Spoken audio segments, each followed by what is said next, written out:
y vamos a empezar con el siguiente tema, antes de que presente también su tema Juan Pablo. Por cierto, ¿ya tienes tu tema realizado, Juan Pablo?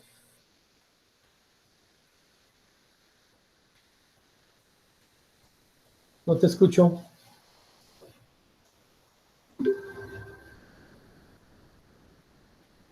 Juan Pablo Rodríguez.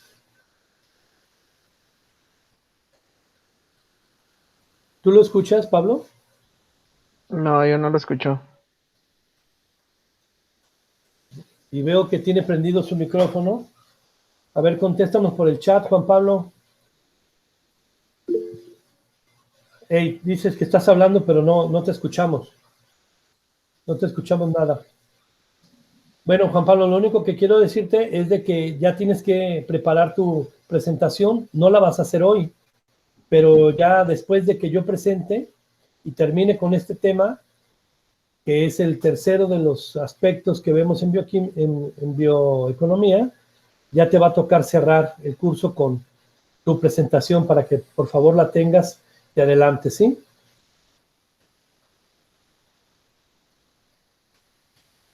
Bueno, voy a compartirles la pantalla.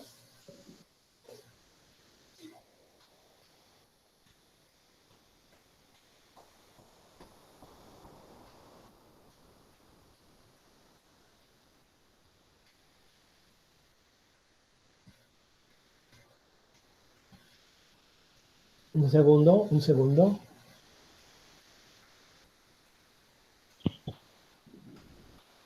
Aquí está.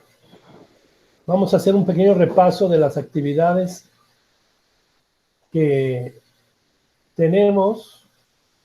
Este módulo que estoy mostrando en pantalla, esto ya quedó concluido.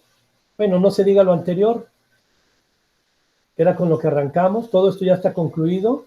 Y vamos a empezar este que dice políticas públicas, ¿sí? ¿Qué son las políticas públicas? Bueno, dice proyectos, actividades que realiza un gobierno con la finalidad de satisfacer las necesidades de una sociedad, ¿sí? Bueno, aquí voy a hacer una distinción importante entre lo que es gobernanza y que es el arte de saber gobernar. Y lo que es el gobierno, pues es la parte de las autoridades, ¿sí? Las instituciones, el marco normativo, ¿sí? Ese es el tema que vamos a ver el día de hoy.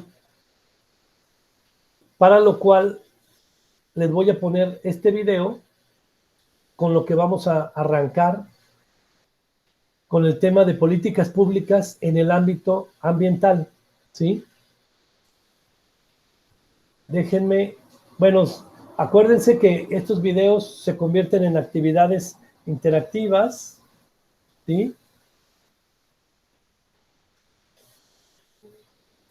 Déjenlo, lo voy a poner desde YouTube. A ver, aquí ya lo pueden ver, ¿verdad? Este video. Sí. Ah, ok.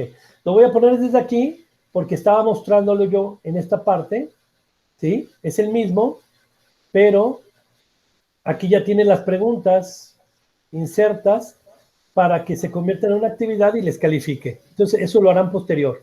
Para que no nos interrumpa, yo lo voy a presentar desde aquí, ¿sí?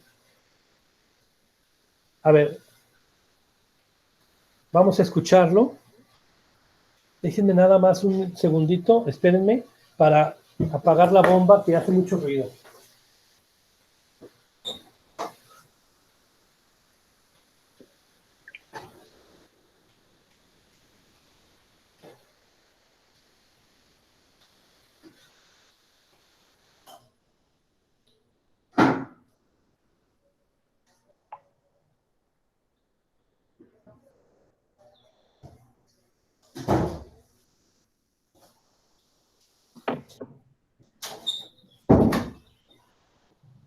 Ahora sí, aquí vengo. Vamos a escucharlo. A poner atención, por favor, porque este video lo encontré muy adecuado al tema que vamos a ver y sí se convierte en una introducción importante al tema que nos compete. Veamos. Política Ambiental COVID-19. Hey, ¿qué tal? Hoy hablaremos sobre la política ambiental en México y podemos definirla como un conjunto de intenciones generales que respetan al medio ambiente y el compromiso de mejorarlo de manera continua. Establece un marco de actuación y fija objetivos para conservar los principios naturales de la vida humana y fomentar un desarrollo medioambiental. Tanto en el ámbito ambiental como público, la conciencia es creciente. Sabiendo esto, en México se estableció esta política durante los 80s, pasó por la etapa de reformas neoliberales de la economía y transitó progresivamente hacia formas de operación que la integran al mercado ambiental global. ¿Pero qué es un mercado ambiental? No existe una definición precisa y universal de mercado ambiental. Para la Organización Mundial del Comercio, la OMC, estos se componen de segmentos que involucran tecnologías a gran escala, manejo de residuos, tratamiento de agua y aire, artículos en los que los países desarrollados tienen ventaja que se ven favorecidas con la política comercial aperturista que promueve dicha organización y que califica como favorable en la relación comercio y medio ambiente. La Organización para la Cooperación y el Desarrollo Económico, la OCDE, define mercado ambiental como aquel que incluye a las empresas productoras de equipo para reducir la contaminación y aquellas que producen bienes y servicios capaces de medir, prevenir, limitar y corregir los daños medioambientales generados por contaminación en agua, aire y suelo. En conjunto, se podría definir a los mercados ambientales como aquellos que involucran principalmente productos de carácter tecnológico, inversiones, programas de gestión ambiental, servicios de asesoría y servicios de consultoría relacionados con la protección del ambiente. Ahora que sabemos esto, podemos retroceder un poco en la historia y saber cómo inició la política ambiental en México. Durante la década de los 80s, la crisis ambiental tuvo atención del gobierno, esta captada como consecuencia de un conjunto de procesos coincidentes, un ciclo de catástrofes tanto naturales como generadas por la actividad productiva que evidenciaron la falta de atención a estos fenómenos por parte de instituciones. La emergencia del modelo neoliberal en la estrategia del desarrollo del país, lo cual implicó pérdida de capacidad de intervención del Estado en asuntos como el empleo y el salario. El afianzamiento en tendencias internacionales de creación de un mercado ambiental. Por todo ello, se incorporó el tema ambiental a la agenda política. En 1983, durante el sexenio de Miguel de la Madrid, se incluyó por primera vez el Plan Nacional de Desarrollo Ecológico como factor en el desarrollo social y económico del país. Se plantearon estrategias para el uso adecuado de los recursos naturales, la promoción de tecnologías eficientes y para el crecimiento urbano en las zonas concentradas. También se reformó el artículo 25 de la Constitución para señalar que las actividades económicas que hicieran uso de recursos naturales debían cuidar su conservación. Y se firmó el Convenio para la Protección y Mejoramiento del Ambiente en la zona fronteriza entre gobiernos de México y Estados Unidos. En 1984, la Ley Federal se abrió paso a una nueva concepción. El Estado debía generar normas para defender el ambiente, función que estaba ausente en la ley previa. Con esto inició una etapa muy importante de la política ambiental mexicana. Se definieron responsabilidades públicas en la solución de problemas ambientales. Esta reforma constitucional permitió crear una nueva ley. En 1988 se publicó la Ley General del Equilibrio Ecológico y la Protección al Ambiente, la cual ha sido instrumento rector de la operación de la política ambiental hasta nuestros días. Sus aspectos básicos fueron establecer disposiciones para la protección de las áreas naturales, prevención y control de la contaminación de la atmósfera, del suelo y del agua, y el control de materiales y residuos peligrosos, además de la clasificación de las fuentes de contaminación y las sanciones para quienes violaran la ley. Junto con esta ley federal se promulgaron 31 leyes locales en los estados y 5 reglamentos. Respecto a temas como evaluación de impacto ambiental, peligrosos y transporte terrestre de los mismos, contaminación atmosférica, entre otros temas. En 1992 se crearon 2 organismos, el Instituto Nacional de Ecología, INE, y la Procuraduría Federal de Protección al Ambiente, PROFEPA. El INE es encargado de generar normas y definir políticas, así como generar estudios científicos que den validez a las normas propuestas. Actualmente su nombre cambió a Instituto Nacional de Ecología y Cambio Climático. PROFEPA es responsable de vigilar y fiscalizar el cumplimiento de las normas y leyes. Esto conceptualmente ha ido cambiando. Actualmente PROFEPA es un órgano desconcentrado de la Secretaría de Medio Ambiente y Recursos Naturales, Semarnat, cuya fundación surge en el año 2000 y está encargado de planear, ejecutar y coordinar las políticas públicas en materia de recursos naturales, ecología, saneamiento ambiental, agua, pesca y sustentabilidad urbana. Por todo lo anterior, podemos decir que el periodo de los 80 se caracterizó por ser una etapa de reformas institucionales para operar una política ambiental en México.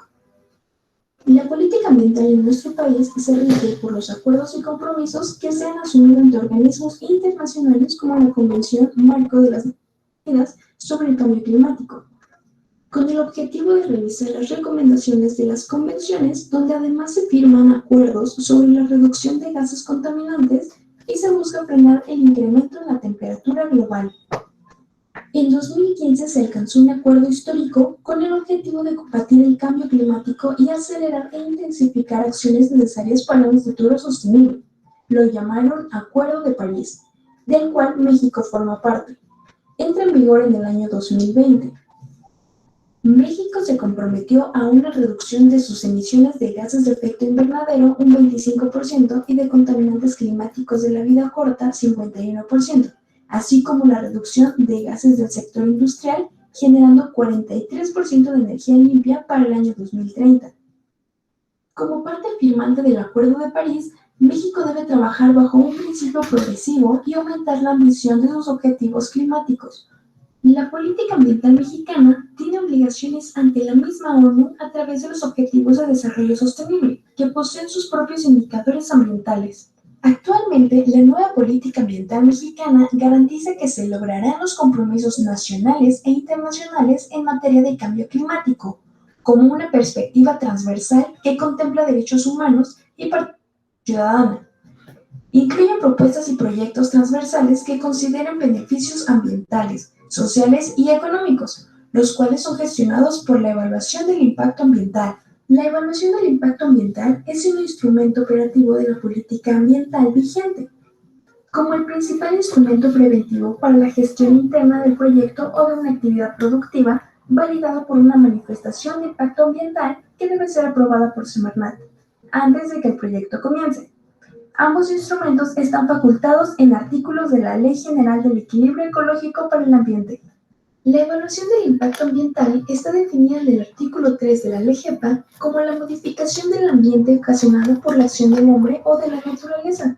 Mientras tanto, en el artículo 28 se define como el procedimiento a través del cual Semarnat establece condiciones a las que se sujetará la realización de obras y actividades que puedan causar desequilibrio ecológico o rebasar los límites y condiciones establecidos a fin de evitar o reducir al mínimo sus efectos negativos sobre.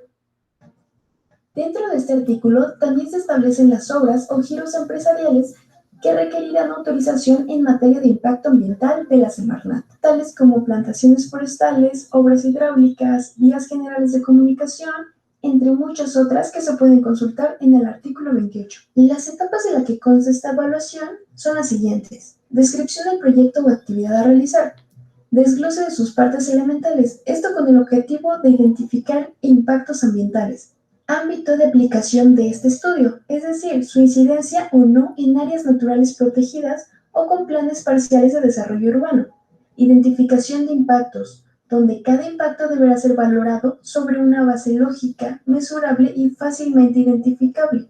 Alternativas. Si fuese el caso que hubiese una o dos alternativas para el proyecto, serán analizadas y valoradas sobre el significado ambiental. Residuales. Se aplica a la identificación de aquellas situaciones negativas para el ambiente.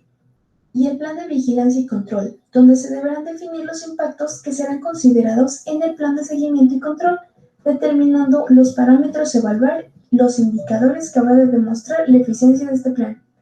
Mientras tanto, la manifestación de impacto ambiental, MIA, es el documento mediante el cual se da a conocer, con base en estudios, el impacto ambiental significativo y potencial que generaría una obra o actividad, así como la forma de evitarlo o atenuarlo en caso de que sea negativo. La Ley General del Equilibrio Ecológico y la Protección al Medio Ambiente tiene un reglamento en materia de evaluación de impacto ambiental y esta es muy clara en definir el contenido que debe tener dicha manifestación. Estas pueden ser consultadas en el artículo 30. Sin embargo, solo son una orientación que pretende servir para alcanzar una integración más ordenada, eficiente y completa de los estudios a realizar para evaluación del impacto ambiental. Este tema puede ser complicado, pero ahora ya tienes una idea de qué es la política ambiental en México. Yo soy Valeria y nos vemos en la próxima. Adiós.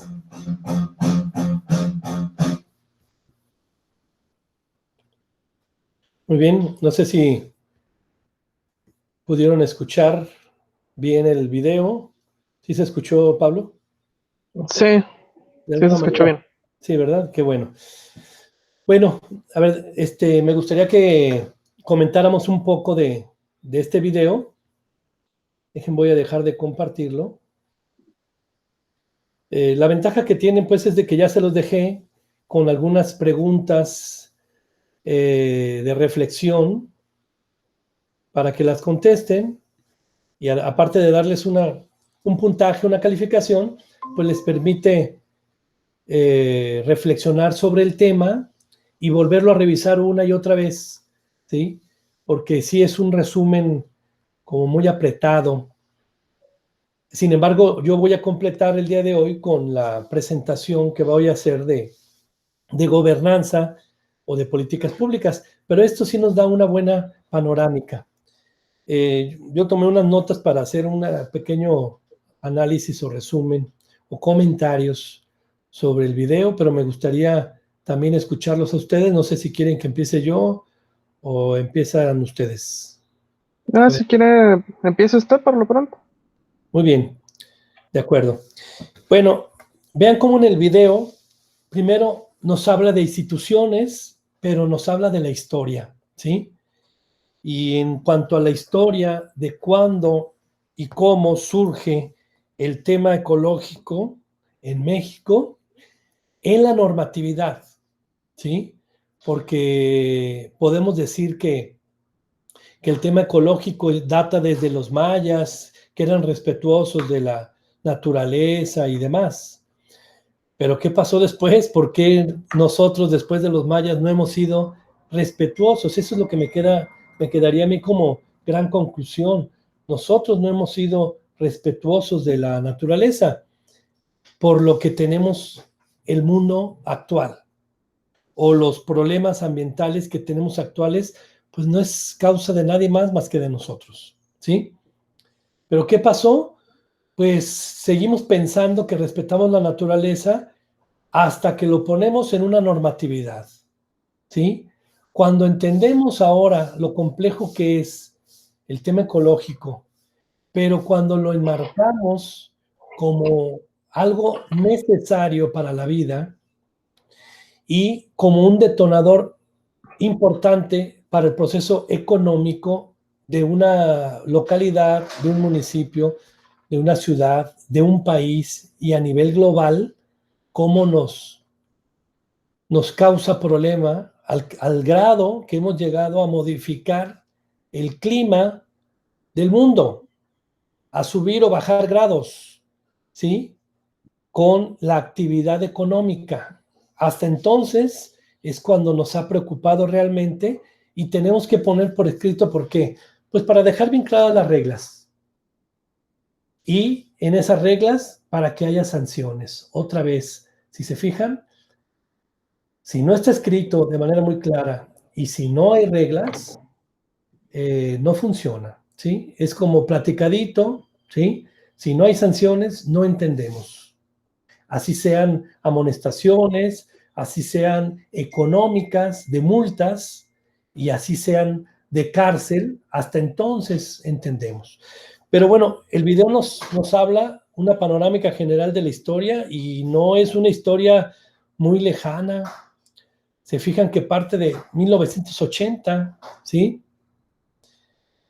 Y en el 83 ya se empezó con los temas en la agenda política y luego después ya se empezaron a poner reglas. Después ya se empezaron a poner correctamente una ley que se promulgó en México y que aplica para todos los estados, independientemente. De hecho, se hicieron una ley general, la LEGEPA, y leyes específicas para cada estado. ¿Por qué? Porque cada estado a lo mejor tiene sus particularidades, ¿sí? O tiene sus propios recursos naturales, ¿sí? Yo de manera general no voy a decir que se van a respetar todas las áreas naturales, no, yo me quiero referir a las de mi estado, yo me quiero referir al bosque de la primavera, etcétera, ¿verdad? Y así en cada estado pone sus particularidades, pero nunca una ley de un estado va a ir en contra de lo que dice una ley general que es nacional, ¿sí? Bueno, este es el preámbulo hasta que llegamos incluso a voltear a ver al mundo y voltear a ver cuáles son los objetivos de todos, tratar de ponernos de acuerdo. Primero, fíjense, en una sociedad, ponernos de acuerdo con el sector privado, con el sector público, tratar de ponernos de acuerdo con las entidades de gobierno, local, estatal, nacional, ¿sí?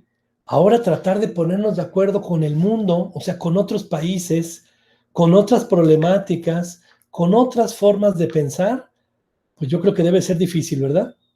Pero por ello, se están haciendo particularidades y el video, si se fijan, es muy optimista. Dice que con las políticas actuales vamos a cumplir los compromisos, ¿sí? Y se marcan incluso objetivos muy específicos cuantitativos. No son nada más cualitativos, platicaditos. No. A ver, ¿cuántas emisiones vas a reducir? ¿Cómo lo vas a hacer? ¿Cuántas emisiones de tu industria? Hay que ponernos a pensar que debe de ser algo muy complejo. ¿Cómo le voy a hacer? Pues primero debo de tener un punto de partida, debo de saber cuántas emisiones nocivas lanzo al ecosistema, ya sea a la atmósfera, a la tierra, a los acuíferos, cuántas emisiones y en base a eso, cuánto voy a reducir y hasta dónde voy a llegar. Y con eso, ¿cómo voy a contribuir? Por un lado, fíjense el análisis, ¿cómo voy a contribuir a bajar las emisiones para contaminar menos? Pero la pregunta sería, oye, si bajas las emisiones, contaminas menos, ¿no estarás bajando también tu productividad económica? ¿No estarás dejando de tener un crecimiento económico? ¿Cómo lo puedes hacer? Eso es de lo que voy a platicar un poco en la presentación. No sé si alguien tiene, yo me quedaría, bueno, vienen otras cosas sobre algunos artículos, quién es el responsable, la Semarnat, que figura aquí como la protagonista, pero no es la única responsable, la Semarnat, ¿sí? O su par de Secretaría de Medio Ambiente en cada uno de los estados que se coordinan, ¿sí? Vean los esfuerzos que se tienen que hacer, porque luego criticarlo de fuera y decir, no, pues es que no hacemos nada por la ecología, ya que me gradúe yo de biólogo, yo lo voy a hacer todo, lo que nadie sabe hacer, y cuando llegamos, híjoles, vemos que no sabemos ni siquiera tomar el liderazgo en una sociedad para tratar de conducirla hacia un fin, ¿sí? Que eso es lo que llamamos gobernanza, ¿sí? O sea, si cada uno de nosotros tuviera oportunidad de ser el líder en la sociedad o en el Estado, a ver, que fueran el gobernador ustedes, ¿cuáles serán sus prioridades? ¿La ecología? ¿El medio ambiente? ¿Las emisiones? ¿Y qué pasa con la industria? ¿Te vas a pelear con la industria? ¿Les vas a cerrar? ¿Les vas a clausurar? ¿Qué pasa con la seguridad? ¿Qué pasa con el empleo? ¿Sí? ¿Qué pasa realmente con el bienestar? Entonces dicen, no, sí, sí es complejo. Y ahorita que les presente un poco lo que viene en el capítulo del libro, van a ver que es más complejo todavía, ¿sí? Y ahí se marca incluso lo que es una manifestación de impacto ambiental que ahora la Semarnat tiene que exigirle a la iniciativa privada. ¿Vas a hacer un proyecto? Ah, ¿va a haber afectación? Bueno, ok, va a haber afectación. Hazme una manifestación y yo veo si te apruebo el impacto que va a tener. Evidentemente, si yo construyo una villa panamericana y yo te doy permiso que la construyas en las faldas del bosque de la primavera, ¿creen o no creen que va a haber una afectación al ecosistema? Pues obvio que sí va a haber. Bueno, ¿qué tanta? Bueno, no es para tanto. O sea, si tú pones una planta de tratamiento, entonces tú vas a ser autosustentable con tus aguas negras, ¿sí? Y luego vas a tener afectación porque vas a construir caminos y va a entrar más gente. Bueno, entonces da una respuesta a eso. Esa es la parte de negociación con el gobierno, porque no puedes detener el desarrollo económico. No puedes detener los proyectos productivos, porque si no se te cae el país, se te cae el Estado, ¿sí? Bueno, hasta ahí mi comentario del video. No sé si tengan algún comentario, resumen de entrada, para luego ya darles el tema. Sí, adelante. Bueno, lo que a mí, bueno, al principio sí fue como en el antiguo INE, que ahorita pues ya es el INEC. Sí, cuando lo comentó la que lo estaba narrando, sí como que me sacó tantito de onda, pero luego ya vi que se le cambió el nombre, pues fue muchísimo antes de que se le cambiara del IFE al INE. De hecho, algo curioso que menciona, bueno, pues este video dice que es ahí del 2019, del año pasado. Eh, que México, pues en el Acuerdo de París, tiene que disminuir las emisiones de efecto invernadero y todo eso. Sí. Pero pues no se va a lograr, pues ya que el gobierno actual pues está apostando por el carbón. Es pésima la idea, todos le dicen que no lo haga, pero pues se le mete la idea y pues ahí esos tratados, pues pensar que sí se pueden llegar, perdón, llegar a lograr y estar apostando por combustibles fósiles, estar haciendo una nueva refinería y que todo el mundo le dice, eso ya no es negocio, ya hay demasiadas refinerías, pero pues todavía está lo que dicen, aunque esto ya suena muy personal, pero pues sí, como sí molesta, que pues el presidente actualmente todavía está en esa época dorada de Pemex, donde el petróleo era la respuesta para todo, pero pues actualmente no. Y el hecho de que pues quieran México seguir por esa tendencia de combustibles fósiles, pues no van a lograr los tratados de los acuerdos que se han hecho internacionalmente. Y aparte, pues también que quieren detener todo lo que tiene que ver con las energías limpias, eólica, solar, las quieren detener a más no poder para pues sacar adelante pues Pemex y CFE. Pues no, o sea, las políticas públicas en papel sí se ven muy bonitas, pero ya cuando las ve uno que es cómo las están aplicando actualmente el gobierno actual, pues sí dice uno, pues en el papel está bonito, pero ya en la práctica no las está respetando. Pues eso es ahí lo que entra, lo que es su comentario de que uno saliendo quiere hacer y deshacer, pero pues si los de mera arriba, los que mandan el salario, ni siquiera les importan o no conocen esos tratados, pues ya lo van a dejar hacer a uno.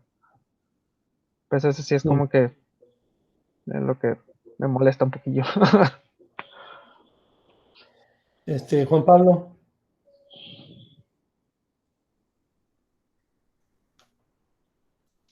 Fíjate que no te estás escuchando, Juan Pablo. No sé, no te escuchas nada. Creo que tú sí nos escuchas, ¿verdad?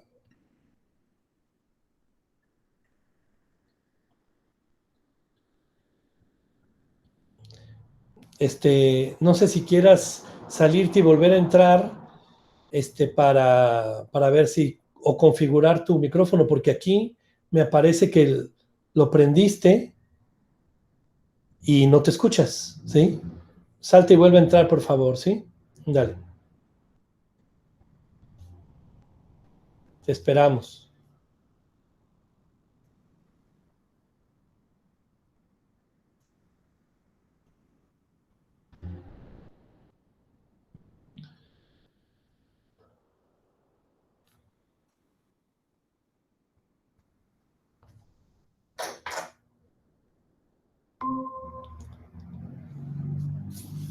A ver, no, veo tu micrófono prendido, ya entraste, Juan Pablo, pero sigo sin escucharte. ¿Estás hablando? Híjoles, pues no. Nos vamos a reservar ahorita tu participación en audio, con que nos escuches y nos veas. Ok. Bueno, vamos a empezar. Permítanme. Voy a compartirles esta presentación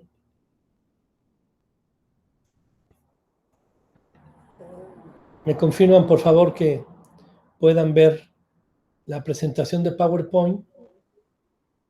Sí. Correcto. Bueno, voy a ir mostrándola, ¿sí?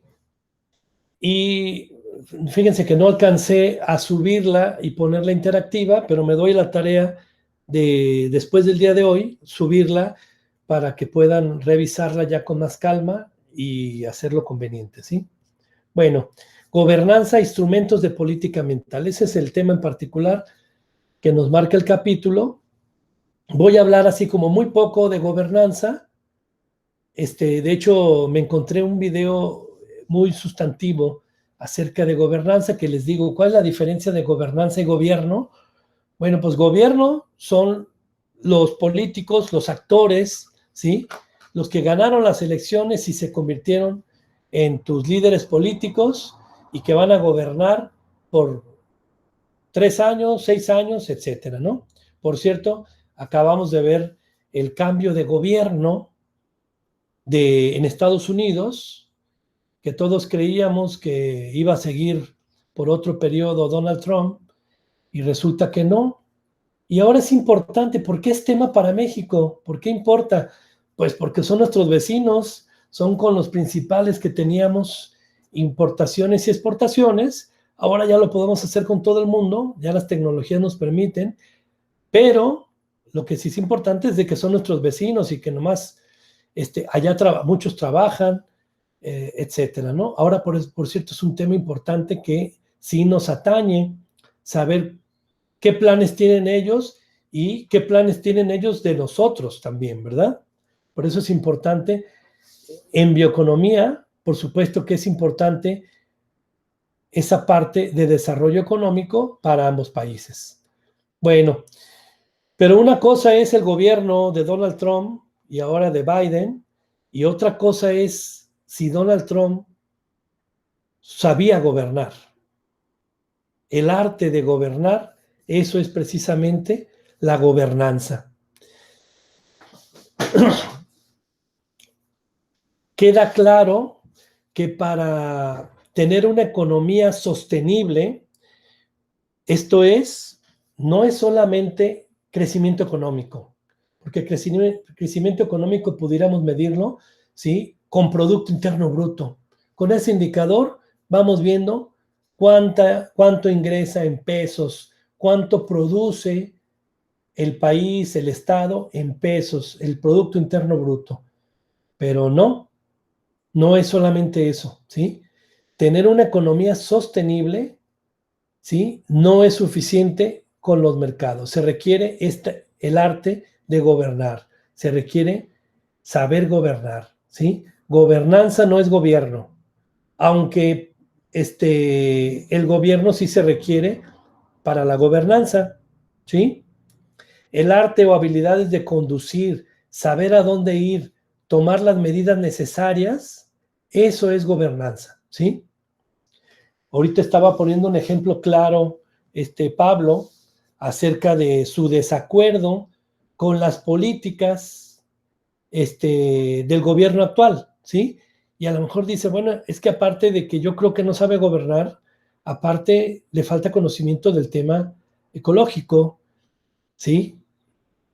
Pero bueno, les decía, hay más cosas y eso nos lo va a decir ahorita un video que encontré. Bueno, ¿desde cuándo?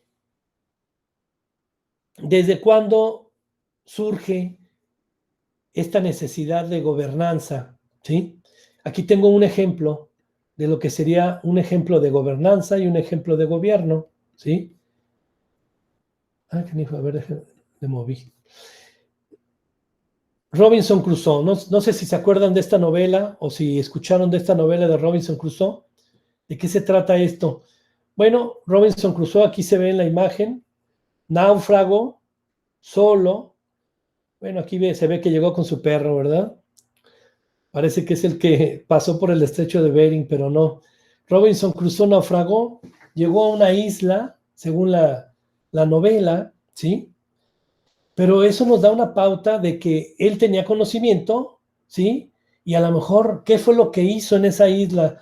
Pues primero, tratar de salvarse, pero después cuando se dio cuenta que le iba a ser muy difícil que lo encontraran o que se saliera de esa isla y regresara a la civilización, entonces se empezó a organizar con los recursos que tenía ahí y con las personas que tenía ahí. De hecho, la novela habla un poco de que rescató a un nativo que los caníbales de esa isla querían matarlo, lo salvó y entonces lo hizo su adepto, se ganó su confianza y Robinson Crusoe fue el líder.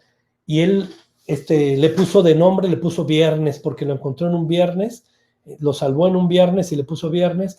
Y con Viernes empezó a tener una visión de la isla, como si fuera un estado, como si fuera un municipio, como si esa fuera su población, y dijo, bueno, no nos vamos a quedar de brazos cruzados, vamos a preocuparnos por nuestra protección, por nuestro techo, por nuestra seguridad. Ya conocemos que hay una,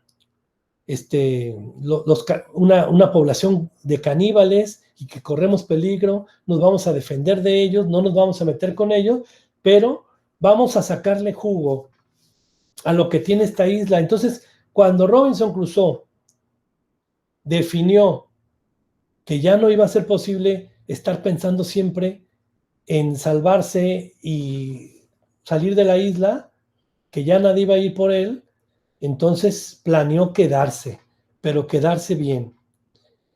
Y él fue, digamos, o es un ejemplo de gobernanza, es un ejemplo de saber organizarse para saber gobernar. Hay incluso películas de Robinson Crusoe, ya muy viejitas, y el libro es interesante para que vean paso a paso cómo Robinson Crusoe empezó a adaptarse y a hacer lo necesario, ¿sí? Con ayuda de la naturaleza, con ayuda de la comunidad, ¿sí?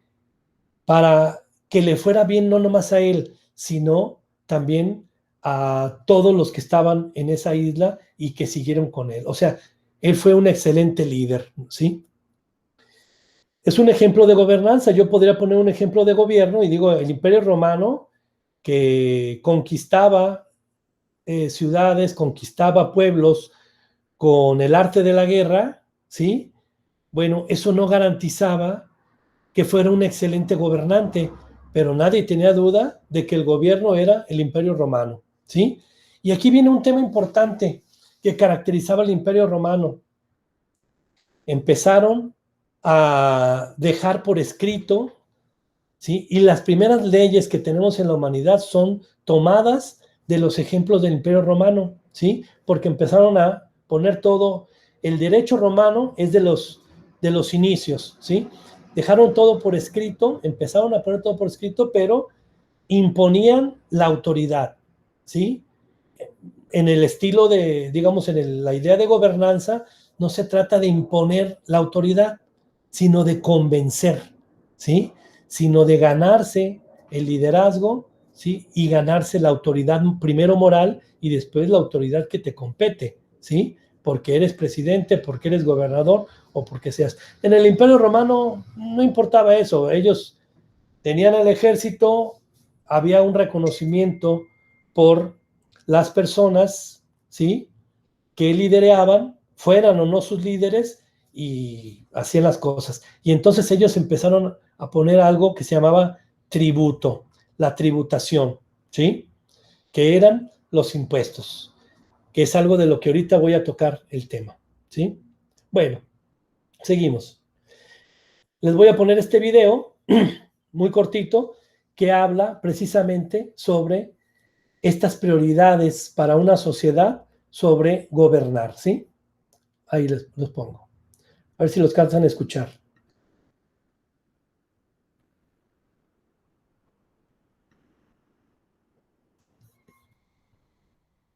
Bueno, lo pongo aquí. A ver. Voy a dejar de compartir.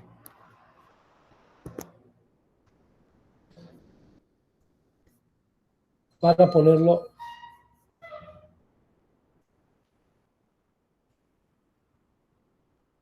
en la pantalla.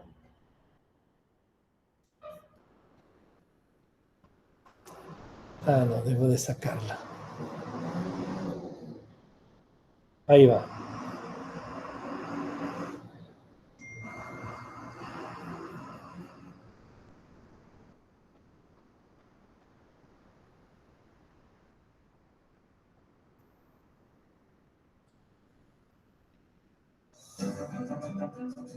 La humanidad se enfrenta a numerosos desafíos para conseguir que todas las personas... ¿Ahí ya se está escuchando? Sí. Ok, va. De todos modos, ya saben que ustedes van a poder revisarlo luego, ¿sí? Pero ahorita como para que seguir con el tema. tengan las mismas oportunidades de desarrollo y bienestar. En el año 2000, Naciones Unidas adoptó 8 objetivos para satisfacer las principales necesidades de los más pobres.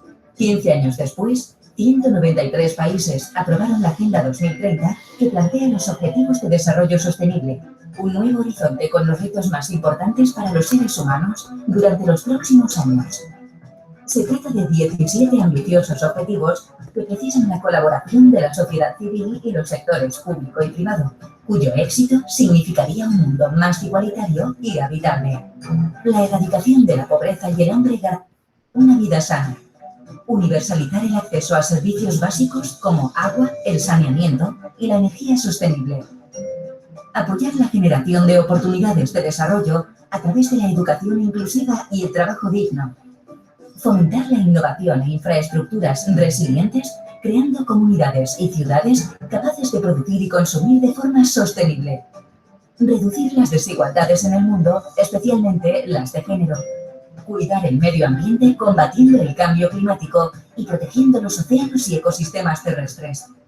Promover la colaboración entre los diferentes agentes sociales para crear un ambiente de paz y desarrollo sostenible. Si entre personas, gobiernos y empresas conseguimos que se cumplan estos objetivos de desarrollo sostenible, haremos del mundo un lugar más próspero para todos.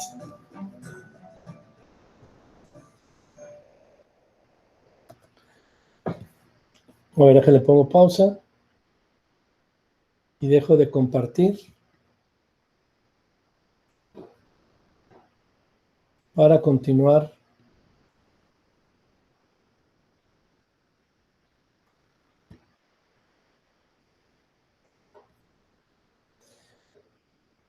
Bueno, esto nos da una idea de que hay que decirlo de esa manera, ¿sí?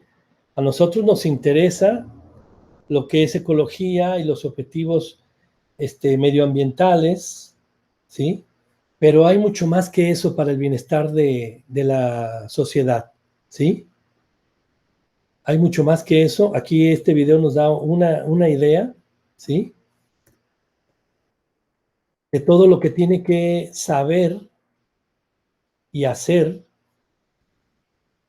un gobernante y cómo va a ponderar las cosas de acuerdo a lo que cada quien requiere, ¿no?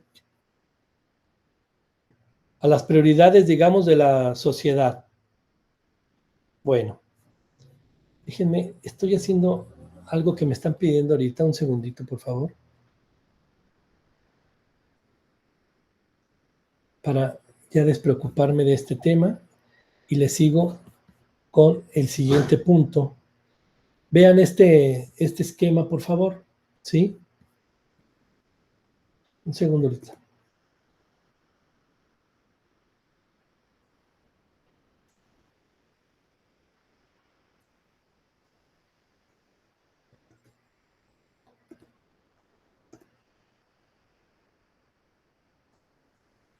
Listo.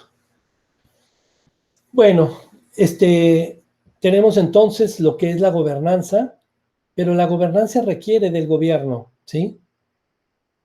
La gobernanza es el arte de saber hacia dónde, pero requerimos de las instituciones y las organizaciones. Aquí tenemos un esquema de todas las secretarías que componen el gobierno federal y que esas se deben de coordinar con las estatales o locales. Pero luego vienen los objetivos políticos, ¿sí? Objetivo político, digamos que es el objetivo que está planteado en los instrumentos que conducen al país. En el primer video se mencionaba el Plan Nacional de Desarrollo, ¿se acuerdan? Plan Nacional de Desarrollo, en donde vienen los objetivos de desarrollo sostenible, y ahí vienen los compromisos, ¿sí? Ok, vamos a reducir las emisiones. ¿Cuántas emisiones lanzamos nosotros? ¿Y cómo las vamos a reducir?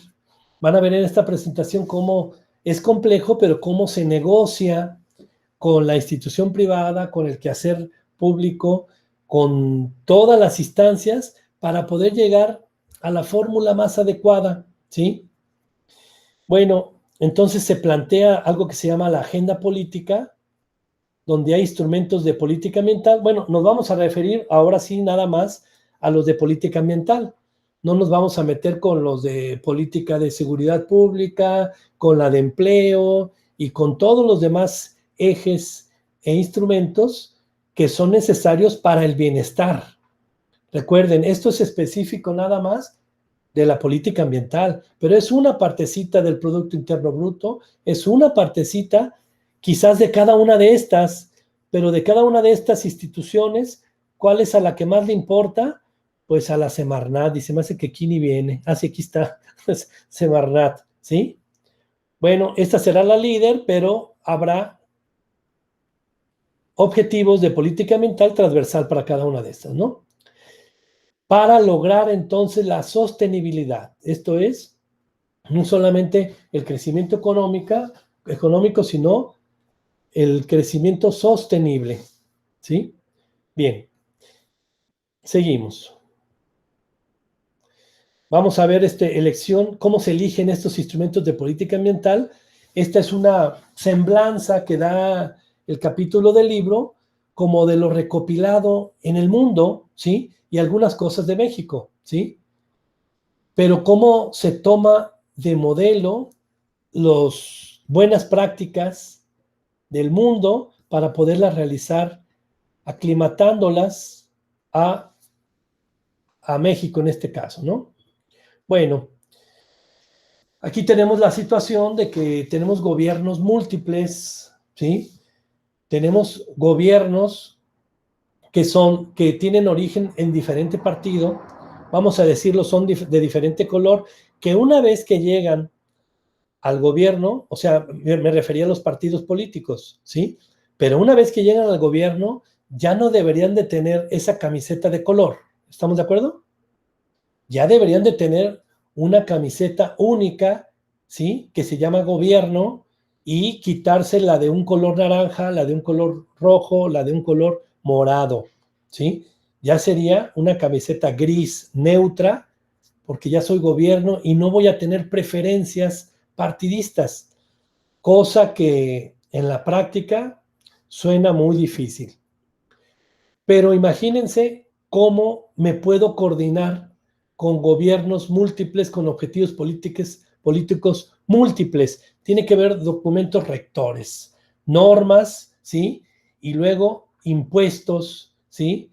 Y políticas que repercutan en los ámbitos de la sociedad para mejora de la sociedad. Pero ¿cómo me coordino con cada uno de ellos? ¿Sí?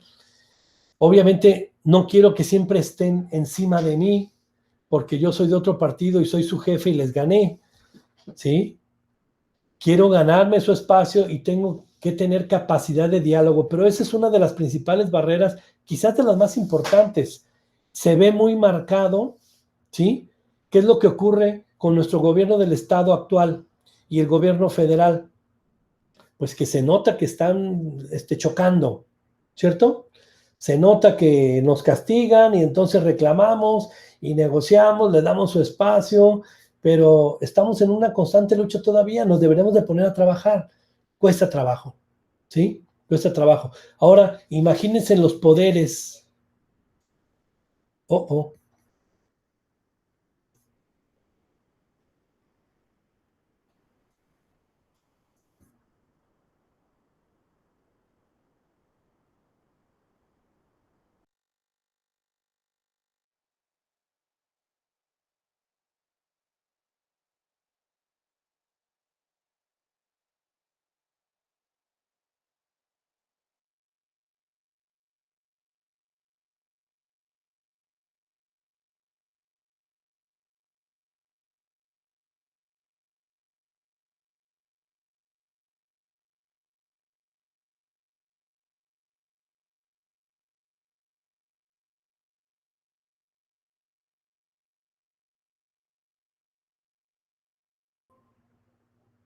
Hola, hola.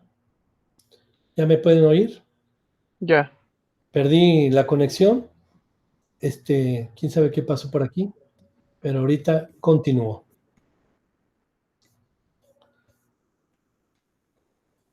Aunque ahí parece que estoy otra vez, estoy doble. Ah, no, ya no estoy doble. Bueno, continúo. Estaba mencionando pues acerca de la dificultad de poder organizarme con gobiernos diferentes. ¿Cómo me organizo para negociar y para arrancar? Eso es un freno muy importante. Primero es con los gobiernos múltiples, con gobiernos diferentes, de diferentes niveles, ¿sí?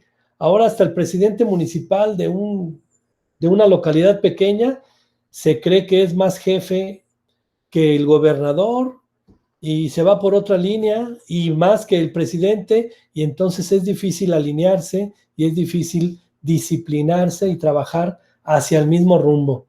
Imaginen ustedes una balsa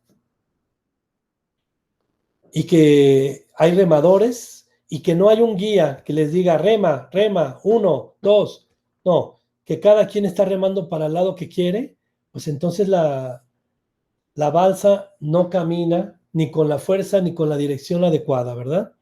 Ni la velocidad. Bueno, esos son los 8 puntos que sugiere el libro de texto. Yo voy a mencionar, me voy a tardar un poquito más en algunos, como en el tema de tributación, ¿sí? Para que podamos entender la complejidad y después poder entender el tema en sí y qué es lo que está pasando en México, ¿sí? Porque no vemos esa complejidad, porque primero no la conocemos, ¿sí? Bueno, vamos a ver a grandes rasgos los 8, que son persuasión moral, instrumentos de planeación o mando control, creación de derecho de propiedad, tributación, permisos negociables, el teorema del coste más bajo, garantías de cumplimiento ambiental y interdependencia de las metas políticas. Estos 8 es una recopilación que hace el autor del libro y evidentemente, pues, algunos de esos 8 hemos utilizado en algún momento para plantear nuestros propios objetivos o nuestros propios instrumentos de política ambiental, ¿sí? Bueno, vamos a ver de uno por uno. Empezamos con el persuasión moral.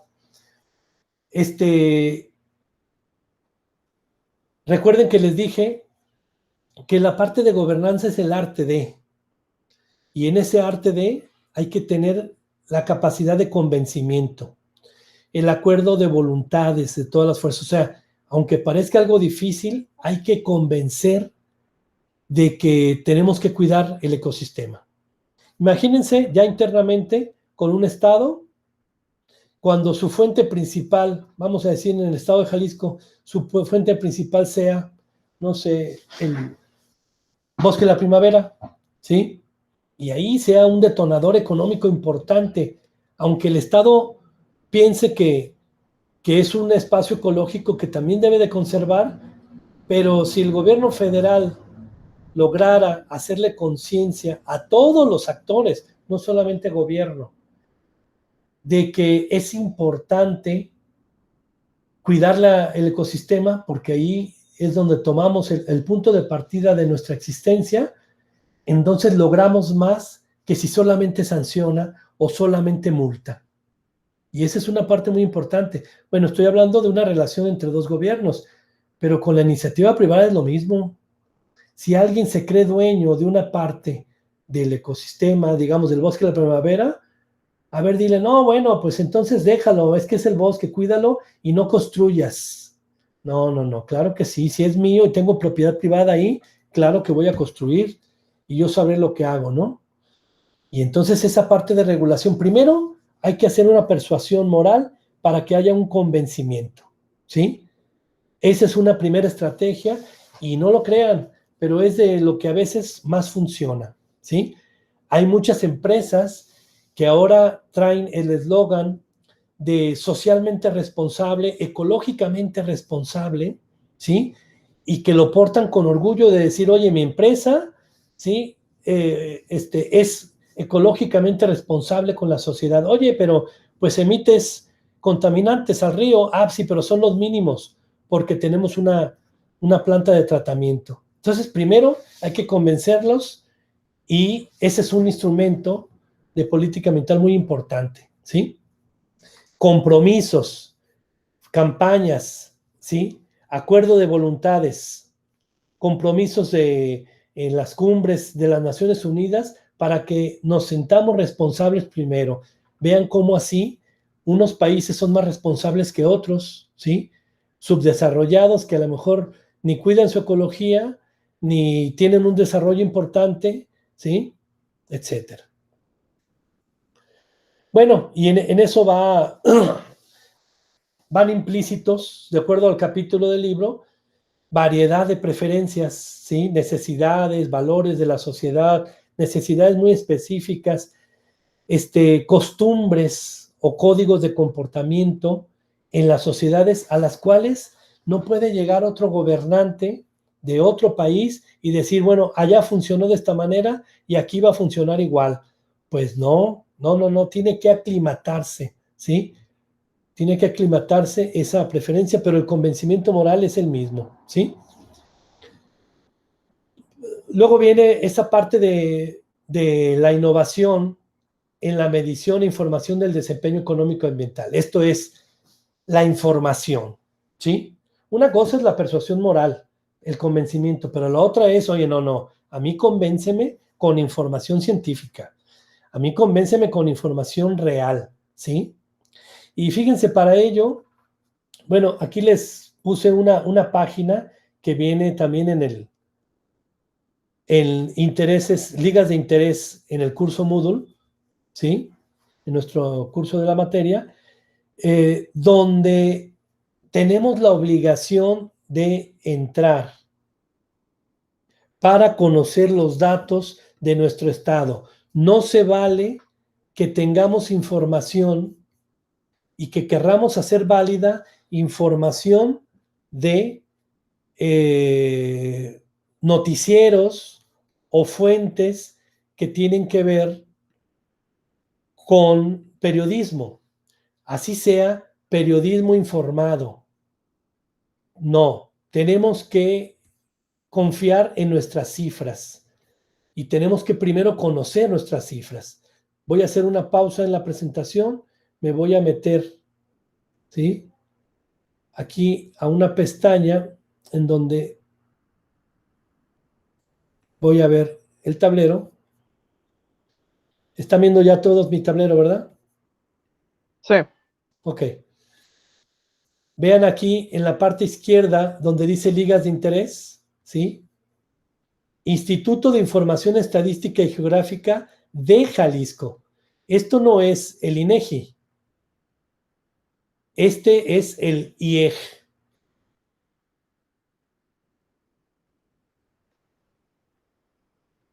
A ver, ¿están viendo la pantalla que les estoy compartiendo del IEG?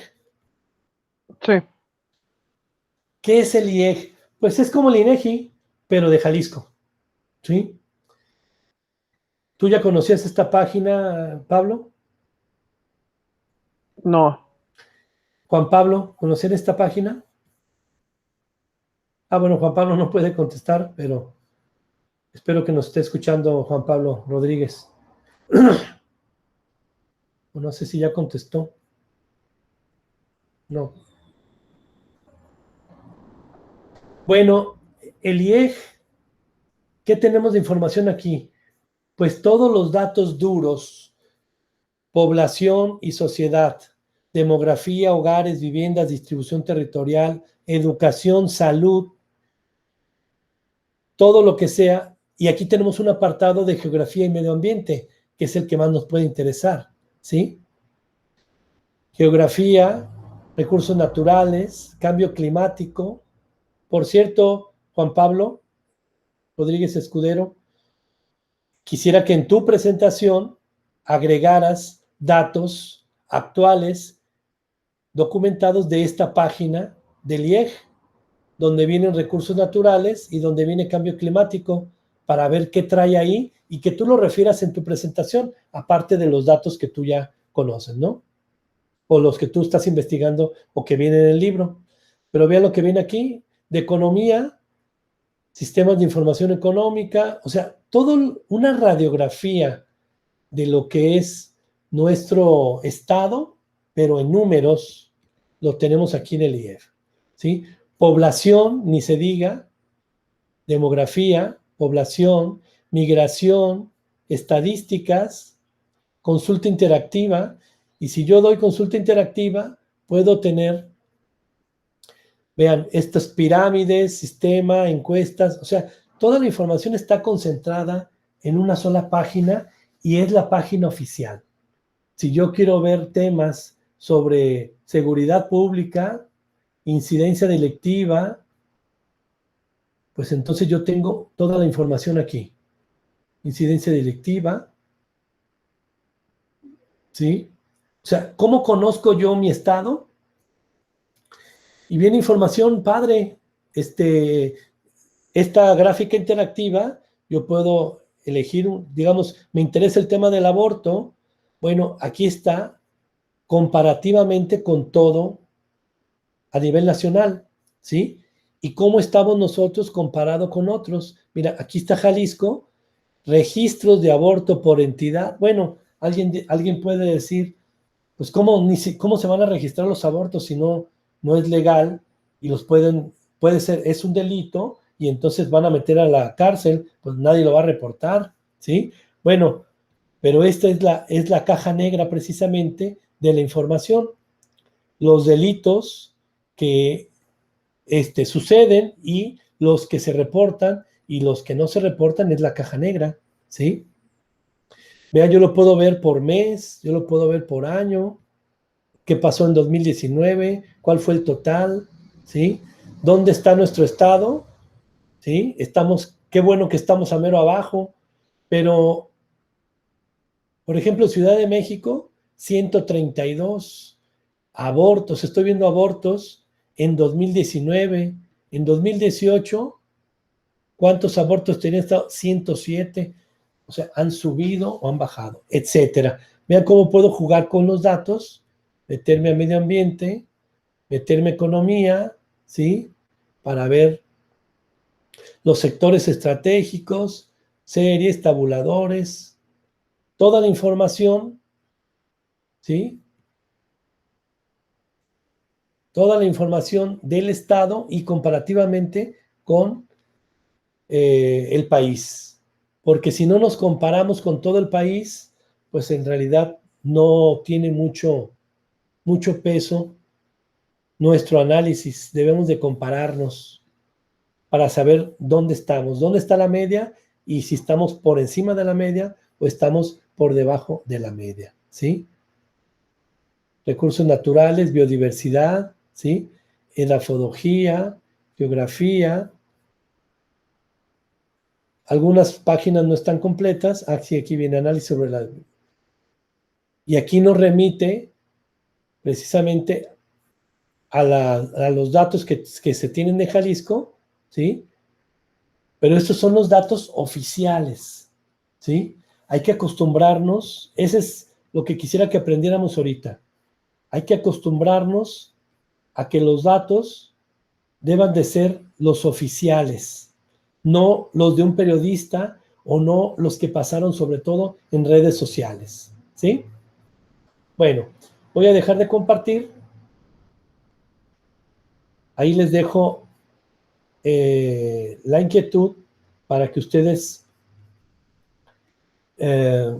consulten esa página. Y estábamos haciendo referencia, ¿ya puedes ver mi presentación, Pablo? Nuevamente, de PowerPoint. Sí, ya. Ah, ok. Estaba haciendo referencia, ¿por qué? Porque hay innovaciones en la medición de la información para saber sobre el desempeño económico y ambiental. Y es información que nos permite tomar decisiones, ¿sí? Entonces es importante esa información. Quiero que me la pases, quiero tablas, quiero Excel, quiero hacer un análisis. De hecho, el trabajo final que vamos a hacer en esta materia vamos a hacer un análisis de una de las mediciones, ¿sí?, que vienen ahí en las páginas oficiales, y vamos a hacer un análisis de una medición de contaminación ambiental para sacar nuestras propias conclusiones, pero partiendo de información oficial, ¿sí? Porque eso nos da luego pauta de decir, no, es que en México no se hace nada, es que no existe nada, no publica nada, y creo que nos vamos a dar cuenta de que se publica mucho, y a lo mejor se hace menos, pero sí se publica mucho, y sí se tienen acciones, se cumple menos, pero sí hay compromisos, ¿sí? Bueno, seguimos. Viene el tema de las licencias. Fíjense, con todo y ello, este es un tema interesante porque las licencias se utilizan en todo el mundo. Y esto es, lo voy a decir de manera chusca quizás, pero son licencias para contaminar. El desarrollo económico, el crecimiento económico y el desarrollo, por ende, pues requiere unos niveles de contaminación, unos niveles de modificación del ambiente, ¿sí? Bueno, vamos viendo qué tanto contaminas, qué tanto descontaminas tú mismo, qué tanto puede ser parte de materia orgánica que tú dices que está contaminada, pero esa materia orgánica es parte de los nutrientes de un acuífero, ¿sí? Si lo pones separado, qué tanto se contamina por la actividad del hombre y hasta cuánto te permito que contamines, ¿sí? Y entonces te doy una licencia. Por ejemplo, ¿cómo le pides a una ladrillera que no contamine con el resultado del humo, del monóxido de carbono, de la quema, de los hornos? ¿Cómo le pides a una ladrillera que no contamine? Pues no le puedes pedir que no contamine. Tampoco le puedes pedir que no produzca ladrillos, porque es su razón de ser. ¿Qué es lo que haces entonces? Bueno, te voy a dar un permiso. Vas a contaminar, de tal a tal hora, pero te vas a ir a tal lado de la ciudad, a la periferia, ¿sí? No vas a contaminarme en el centro de la ciudad, ¿sí? Para que el ecosistema pueda ayudarnos un poco con esa contaminación.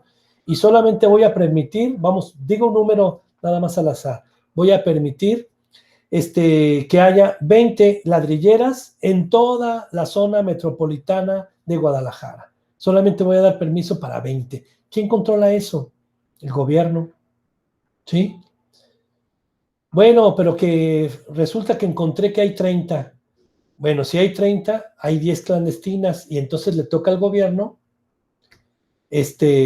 sancionarla, clausurarla, poner orden, que también es la parte, pues, que no nos gusta, que el gobierno nos ponga orden, pero si no es el gobierno, ¿quién?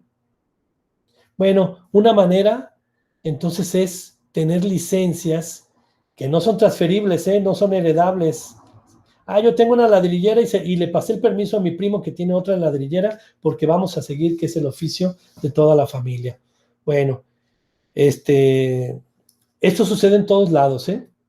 Por eso aquí claramente dice, las licencias de emisiones no son transferibles, pero sí te puedo dar licencia, y si no cumple, hay rangos tolerantes, y me voy a basar en investigaciones científicas, ¿sí? O sea, me voy a ayudar, yo, gobierno, me voy a ayudar de la academia, las instituciones educativas. ¿Qué es lo que ha pasado, sobre todo en el estado de Jalisco, con el tema de la pandemia, con el tema del COVID, ¿sí? Todas las acciones, se ha visto que el gobernador ha estado muy de la mano con quién. ¿No se han fijado, Pablo? No. Un actor académico muy importante para el gobernador, el rector de la Universidad de Guadalajara. Formaron un comité, lo invitó y está siguiendo las recomendaciones tanto de salud, que dice la Universidad de Guadalajara, de contención, las que dice la Universidad de Guadalajara. Esto del botón y la pausa que se hizo y el nuevo encierro de 15 días, pues no es una ocurrencia del gobierno del estado. Si no sabían, esto tiene una recomendación de una mesa de expertos en donde participa la Universidad de Guadalajara, con expertos sociales, con médicos, con estrategas, pero también el gobierno hace su parte, entonces está trabajando en conjunto. Pero lo que se ha visto es de que el gobernador le ha hecho mucho caso. Y entonces, ¿eso dónde nos pone? ¿Hemos resuelto el problema? No, pero lo hemos aminorado. Y si nos comparamos con los demás estados, podemos ver dónde nos ubicamos nosotros. Otra vez, les voy a recomendar que no veamos tanto redes sociales y no hagamos tanto caso a las notas que no son oficiales. Si viene de la Universidad de Guadalajara, es oficial. Si viene del gobierno del estado, es oficial. Si viene del periódico El Informador o que lo pasaron en Facebook, no es oficial. Tengamos cuidado. Bueno, quiero decir que también se está mandando información por redes sociales, quizás que tenga sustento científico, ¿no? Pero nos pasan ese dato y luego no nos dicen cuál es la fuente. Entonces pierde credibilidad. Tengamos cuidado. Nosotros ya no nos podemos dar ese lujo, ¿sí? Bueno, en esta lámina nos habla un poco sobre el uso de la tecnología, ¿sí? Vean, por ejemplo, aquí lo que les decía de las ladrilleras, cómo con el requerimiento mínimo de tecnología, simplemente le decimos, oye, tú ladrillera, te voy a poner una altura, no me pongas nada más tu horno y una chimenea chiquita así a 1,5 metros, porque nos vas a contaminar toda la parte baja. No, pues le vas a dar una salida, vas a hacer una chimenea con una altura de 5 metros para que tu contaminación al menos parta de 5 metros para arriba, porque son humos o gases pesados que a lo mejor van a bajar, ¿sí? Pues aunque sea los encamina 5 metros para allá y que se empujen y estás fuera de la ciudad. Esos son los requerimientos mínimos de tecnología que refiere esta lámina. O igual, si tengo esta empresa, vean cómo tengo todo encapsulado, todo por conductos y todo lo camino para que no contamine el ambiente. Esa es la parte que quiere decir de requerimientos de tecnología, ¿sí? Bueno, reglamentación de la ubicación, esa es otra de las acciones, ¿sí? Ok, lo que decía, miren, aquí está precisamente la ladrillera, y si se fijan, no está en una zona urbana. Yo autoridad, yo gobierno, tengo delimitado mi zona, Huentitán, Oblatos, centro, vean cómo tengo zonas rojas, zonas amarillas, y yo le puedo decir, te doy un permiso, pero te tienes que ir de este lado de Zapopan o de este lado de Tlaquepaque, porque aquí están mis áreas naturales y yo no quiero ni que contamines mis áreas naturales y ni quiero que contamines a mi población. Entonces, no te voy a poner cerca de aquí, pero sí te voy a poner lejos de la ubicación. O sea, hago una planeación urbana. Y entonces a eso se refiere con reglamentar la ubicación de actividades contaminantes. Que nos quede claro que no se puede reducir a cero la contaminación y que tiene que haber una negociación, pero tiene que haber una estrategia planeada, ¿sí? Eso es lo que debe de hacer un buen gobierno, ¿sí? No critiquemos solamente el decir, pues ya le dieron licencia, pues así como no quieren que contamine. Oye, es que no estás enterado, pero hay 20 licencias y esa es la número 19, todavía queda otra que se puede dar, pero el gobierno está planeando dónde ponerla y tiene toda una estrategia, ¿sí? Ok. Creación de derecho de propiedad. Esto tiene que ver con la propiedad privada, ¿sí? La propiedad privada es responsable de muchos problemas ambientales y aquí viene también una negociación con la propiedad privada, ¿sí? El gobierno no puede solamente imponerse y decir, pues tú te me quitas de aquí y tú no vas a hacer esta actividad. A ver, ¿dónde dice que no la puedo hacer? Está reglamentada que sí la puedo hacer, ¿sí? Yo puedo tener una negociación, pero tienes que reconocer mi propiedad, tienes que conocer mi derecho, reconocer, ¿sí? ¿Qué es lo que sucede? No sé si saben, Pablo, no sé si sabes lo que son ¿cómo se llaman? Pago por servicios ambientales. Lo he escuchado, pero hasta ahí. Bueno, el pago por servicios ambientales queda muy bien platicado aquí, ese ejemplo. Mira, la CONAFOR, que es la Comisión Nacional Forestal, es la que se encarga de los bosques propiamente. Los bosques son espacios federales. El Bosque de la Primavera, aunque esté en Jalisco, es un espacio donde tiene competencia la CONAFOR y donde tiene competencia el gobierno federal. Aunque haya una CONAFOR aquí en Jalisco, depende del gobierno federal. No atiende órdenes directas del gobernador del estado, sino de la Semarnat y del presidente de la República. Bueno, la CONAFOR es la encargada de los bosques en todo el territorio nacional. ¿Qué hace la CONAFOR? La CONAFOR mete un programa, tiene una bolsa económica y le ofrece a los que tienen propiedad privada, ejemplo, Bosque de la Primavera, le dice al que tiene propiedad privada, oye, te voy a dar una alternativa para que nos ayudes con la ecología y que no construyas degradando, ¿sí?, el espacio. Tú eres dueño de 10 hectáreas de bosque y tienes el título de la propiedad, ok, te lo reconozco, pero hay un impedimento para construir vivienda ahí. En vez de que hagas un desarrollo, vamos a hacer una cosa, te voy a pagar una renta. Te voy a pagar una renta por tus 10 hectáreas de bosque y lo único que tienes que hacer es cuidarlo, cercarlo y cuidarlo como bosque. A eso se le llama pago por servicios ambientales. ¿Qué es lo que tengo que hacer?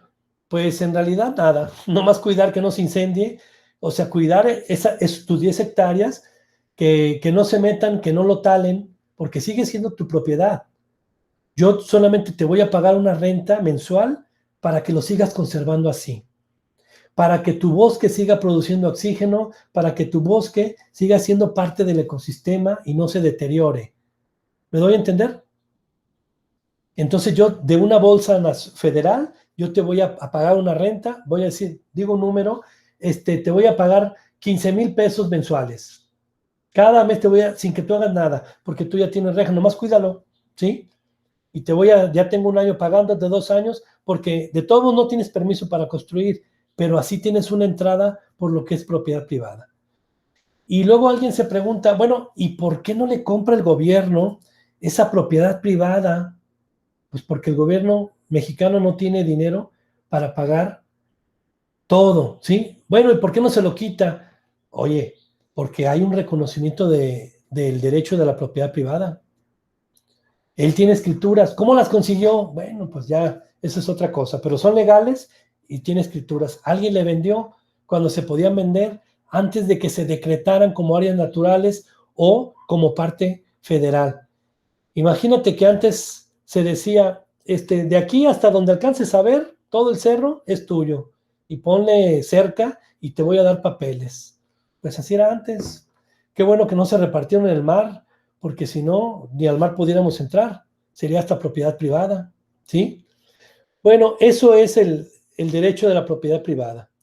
Tributación. Ahora sí, propiamente pago de impuestos. Esto no tiene que ver con lo anterior.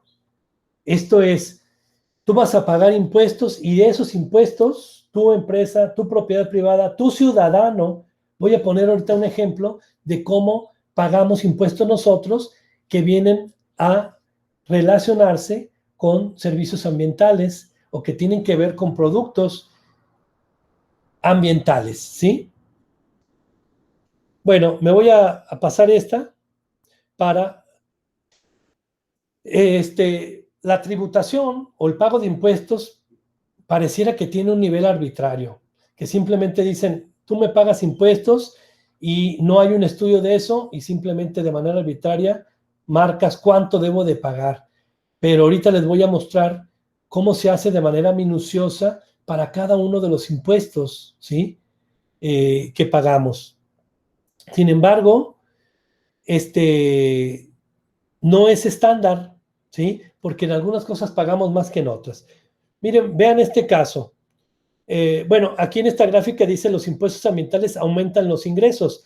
Y entonces puede parecer que es un negocio del gobierno, ¿sí? Alguien puede criticar, oye, a un presidente, no sé si ustedes lo saben, al general Santana, se le ocurrió cobrar un impuesto por la luz solar que entra a tu casa.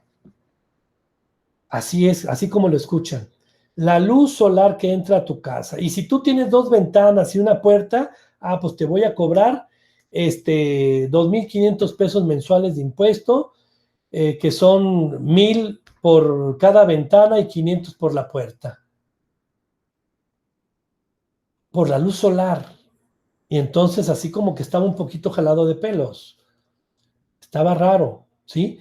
¿Y qué es lo que empezó a suceder? Pues que las fachadas de las casas taparon las ventanas y tapaban la puerta, y así como que tenían una puerta escondida porque no querían pagar impuestos. Bueno, ese es un ejemplo de cómo se cobran los impuestos. Pero esto pareciera, los impuestos por cuestiones ambientales, pareciera que es un negocio del gobierno, pero en realidad van a ver que no. Bueno, miren, aquí tengo un ejemplo real que estoy haciendo un análisis de un impuesto que se paga y del costo que genera la luz eléctrica, ¿sí? Bueno, la luz eléctrica es un energético, ¿sí? Las plantas generadoras o transformadoras de energía eléctrica, pues tienen un nivel de contaminación, pero eso lo hace el gobierno. No hay una empresa privada, como en Estados Unidos o en otros lados, sino que el gobierno se hace cargo de poner sus propias plantas termoeléctricas o hidroeléctricas, pero de convertir o producir la electricidad, solo el gobierno. Pero tiene un coste también de eso por el envío, el suministro, la generación de energía, ¿sí? No propiamente por la energía, en realidad no es propiamente por la energía por lo que nos cobran, sino por hacérnoslo llegar, ¿sí? Y también es proporcional a la energía. Vean en este ejemplo, yo tengo 2 casos, ¿sí? De 18 de junio de este año, ya ven que la luz se cobra de manera bimestral. Es de finales de junio, es julio y agosto, ¿sí? Julio y agosto, en el que yo tuve un consumo de 898 kilowatts, eso me genera un importe de 800 y pago 800 pesos. Pero aquí está el detalle, aquí están los 800 que pago y aquí está la energía que yo consumí. Aquí está mi lectura del medidor antes y después de 2 meses. No, la anterior es 87,531, la lectura inicial, y la lectura final es 88,000. La diferencia de estos dos nos da 898. ¿Cómo me la cobran? No sé si ustedes sabían cómo cobran la luz. Bueno, yo consumí 800. Los primeros 300 yo te los voy a cobrar a 0.7, a 70 centavos cada kilowatt. Entonces multiplícalo por 300, 0.7, y tengo 224 que me vas a pagar. Pero los siguientes 300 te los voy a cobrar a 0.8. Y si todavía, aquí son 600, si todavía vas a consumir algo más, te pasas en esos 2 meses, ¿sí? O sea, lo idóneo sería que consumieras 300 kilowatts para que estuvieras en lo básico, 300 kilowatts al bimestre. Pero no, si tú eres un superconsumidor, ok, 600 y estás en el intermedio 1. Pero si te pasas todavía como este caso, entonces la siguiente te la voy a cobrar a 1.119. Entonces vean cómo aumenta de manera proporcional, pero de acuerdo a el consumo que tú tienes. Entonces aquí en este gráfico yo no estoy en verde, no estoy en amarillo, ya estoy en naranja porque soy un consumidor ya un poco alto de luz, ¿sí? Vean qué nivel específico tiene para el cobro de la luz. Sin embargo, la pregunta es, oye, 800 pesos, ¿eso cuesta 898 kilowatts? No, porque aquí dice apoyo gubernamental 1,500 y tú nada más pagas 800. Ah, canijo, ¿de qué se trata? Bueno, aquí están los dos, en las dos flechas están los dos bimestres que yo tomé de ejemplo. Y vean la gráfica, cómo tengo un sube y baja, cómo en este mes de, no sé si sea abril y mayo,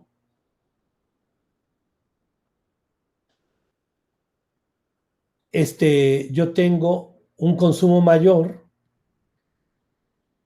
Ah, no, es que es precisamente julio, agosto. Ah, es agosto. La A es de agosto. Este agosto con este agosto, vean cómo bajé mi consumo. Pero el año pasado, en 2019, en agosto, aquí se ve 1,490 kilowatts y pagué 3,000. Por eso no entendemos por qué se cobra tanto o poco, ¿sí? Yo no tuve acceso al recibo de este mes de 1,400 y no lo hubiera puesto de ejemplo, pero aquí se pagaron 3,000. Aquí tuve un apoyo gubernamental, pero en vean que es el de diciembre del año pasado, yo tuve un consumo de 345. Los primeros 150 me los cobró a 0,8, 80 centavos el kilowatt. Y luego los siguientes 195 me los cobró a $1. Fíjense cómo del 2019 al 2020, ¿qué pasó? Hubo un cambio en el cobro de la luz, pero, a ver, no sé si pueden ver si subió o bajó el costo del kilowatts, ¿sí? Bajó. ¿Por qué? Porque si 150 me lo cobran a 80 centavos y aquí me dan chance de consumir hasta 300 a 70 centavos, a 74, pues entonces bajó el costo de la luz del año pasado a este año. Y no necesito que el gobierno me lo diga, lo estoy analizando yo con datos. Vean el siguiente. Aquí pongo una tabla de costos para que vean el nivel de detalle de cómo se cobra la luz, ¿sí? Bueno, aquí tengo 3 ejemplos. Uno en el que pagué, vean la parte de abajo, 810, que era uno de mis ejemplos, y otro ejemplo, el de 400. Puse un intermedio de 739, pero vean, aquí el apoyo gubernamental fue 1,500 y yo pagué 800. Me están subsidiando el 65%, porque el costo real es de 2,300 para mi caso, para mi consumo. ¿De qué es? Bueno, cuesta el suministro, la distribución, la transmisión, impuestos, y la energía producida propiamente fueron los 574 que se me convirtieron con impuestos en 810, ¿sí? Pero en realidad al gobierno le costó 2,320 darme servicio de luz en ese bimestre a mí. Le costó 2,320. Luego aquí agregué una nota. Incluye el derecho al alumbrado público. O sea, el que tú tengas una lámpara afuera de alumbrado público, te están cargando a ti un costo. En el caso de 810 pesos, está agregado 81 pesos de derecho de alumbrado público, que es algo que se pone DAP, derecho al alumbrado público. En el caso de estos 739 agregaron 31 pesos y de estos 402 agregaron 58 pesos, que la verdad es muy poquito, es casi una nada, para que yo tenga alumbrado público fuera de mi casa. ¿Quién lo tiene que pagar? Bueno, esta es la parte tributaria. Esta la estoy pagando yo o lo paga el sector privado, lo pagamos todos, ¿sí? Y nos llega nuestro recibo. Pónganse a analizar su recibo para que vean esa parte de impuestos de lo que se paga, pero de todo yo les diría, ¿cuántos días o cuántas semanas podrían quedarse sin luz? Como para decir, no pago eso. Yo me he quedado en mi departamento es porque, pues, curiosamente, en mi colonia cada rato explotan transformadores. Incluso he estado una vez, estuve 3 días sin luz y ya me volvía loco porque no podía hacer nada. No puedes hacer nada, ¿sí? Y la luz es una tecnología viejita, pero sin luz hasta se echan a perder tus alimentos porque no tienes refrigerador. Ya no digo que no puedes ver la tele, ya no digas que no prende el módem y tu internet, ya no digas que no puedes conectar la computadora, cargar tu celular, pero vean la luz. Ahora, imagínense lo que yo estoy gastando, me regreso al anterior, vean estos consumos de luz, ¿sí? Esta es una casa que está en la costa, en Manzanillo, ¿sí? Por eso tiene estos consumos y por eso en la época de calor se consume más energía eléctrica porque hay aire acondicionado, ¿sí? Pero vean cómo hemos logrado bajar el consumo, ¿sí? De la luz. Vean aquí, de 398, 200, 400, 1400 a 600, 300, 300, 300, 100, y aquí subió un poco otra vez en la época de calor. Pero si comparamos año con año, pero eso ya es personal, ese es un análisis personal.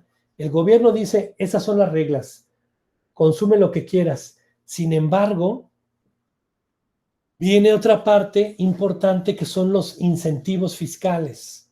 Ok, no quieres que te cobra tanto impuesto, te voy a dar chance. En el tema eléctrico, con tecnología, ok, y sirve que mato 2 pájaros de una pedrada. Tú le bajas al consumo, pagas menos luz, ¿sí?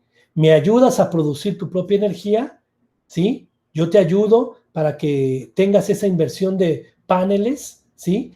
Y además, con todo y ello, yo voy a dejar de contaminar como gobierno productor de energético, yo voy a dejar de contaminar el ambiente porque tú con paneles solares vas a producir la energía que tú necesitas.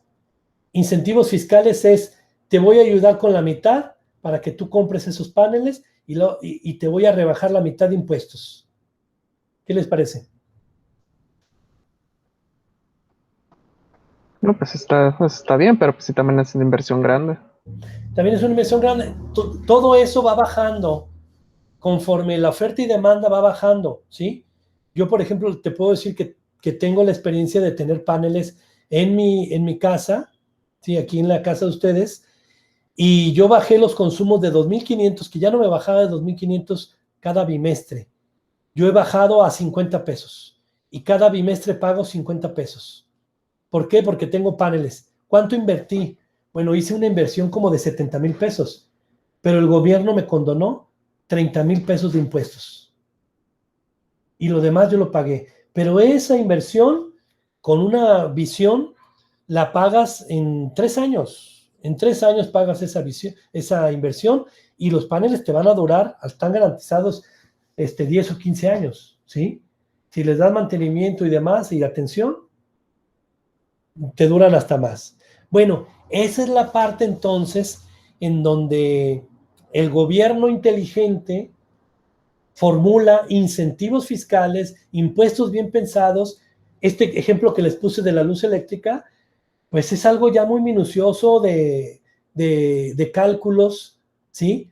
Para dejar bien claro y bajar el costo al mínimo, ¿sí? De hecho, fíjense cómo el gobierno me subsidia. Déjenles digo, en países como en Estados Unidos, el gobierno no te subsidia la luz, el gobierno no te subsidia el transporte. Tú vas a Estados Unidos, te subes un camión, ¿cuánto pagas aquí? 9 pesos. No, allá pagas lo equivalente a 25 o 30 pesos por subirte al camión. No te subsidia, no te da gratuito, ¿sí? Yo he estado en Estados Unidos con parientes y le digo, oye, los de la basura son muy eficientes y pasan diario y no dejan nada de basura, bien limpio. Qué padre que tengas ese servicio gratuito. ¿Quién te dijo que es gratuito? Tengo que pagar para comprar los botes y tengo que pagar para la contribución que hago, ¿sí? Tengo que pagar porque pase el de la basura, pero tengo que pagarle al gobierno, ¿sí? No al del carretón, ahí con 10, 15 pesos, ¿sí? Bueno, sigamos porque ya me estoy extendiendo, luego no voy a acabar. Otro de los aspectos de instrumento de política ambiental, entonces, es permisos negociables, ¿sí? Ok, volvamos a las ladrilleras, ¿sí? Oye, necesito una más, la voy a poner en tal lado, eran 20, pues necesito la número 21, pero es que nada más voy a atender durante tanto tiempo y después voy a cambiar mi giro, voy a tener otra tecnología, ok, te voy a dar un permiso, digamos, por un tiempo determinado para que me garantices, ¿sí?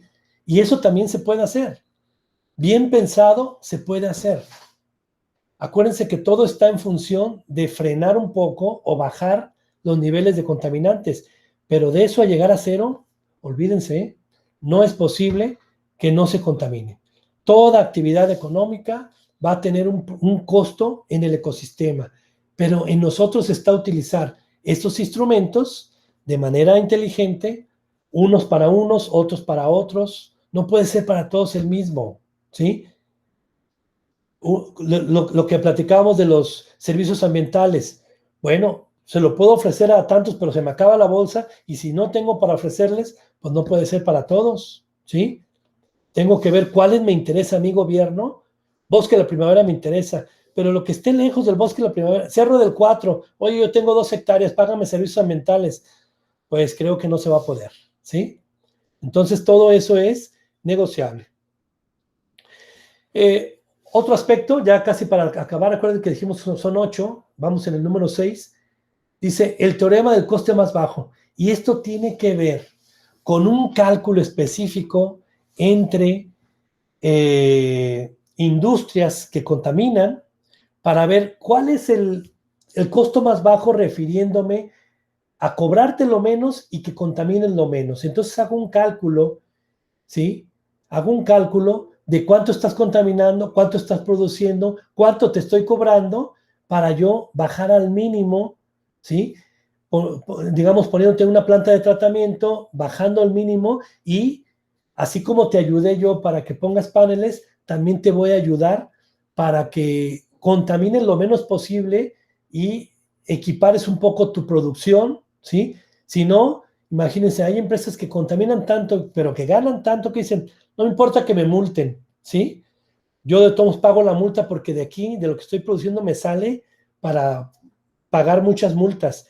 Entonces hago un cálculo de cómo debo de regular eso entre las empresas y sobre todo lo que requiere el ambiente para que no haya una tendencia o no caiga totalmente la parte de contaminación, que después me pidan cuentas. Oye, ¿qué pasó? Pues no, ni le bajaste a los contaminantes. No, pero todos han pagado sus multas y sus licencias y todo. No, pero tienes que ver cuál es el costo más bajo de contaminación en las empresas para que les pongas un tope, ¿sí? Oye, pero pues es que hay que cobrar más impuestos para que nos quede como un ingreso. No, aunque no lo crean, la parte ambiental no está pensada como un negocio del gobierno, ¿sí? No se trata de que me pague más impuestos, entre mucha lana y yo la utilice en otra cosa, no le hace que se contamine el ambiente. Entonces, así, este capítulo nos habla de cómo ha habido buenas experiencias, ¿sí? Sin pensar en el lucro, buenas experiencias en otros países para calcular costos los más bajos, y a eso se refiere el teorema del costo más bajo. Seguimos. 7, garantías de cumplimiento ambiental. Bueno, déjenles digo otra cosa, esta es otra estrategia. ¿Esto de qué habla? De hacer responsables a las empresas del impacto que no saben que va a tener. Y entonces le dicen a la empresa, mira, me vas a pagar una garantía, una fianza, ¿sí? Me vas a dar una fianza de lo que podrías contaminar con tu producto, con el cambio tecnológico que vas a hacer de tu producto.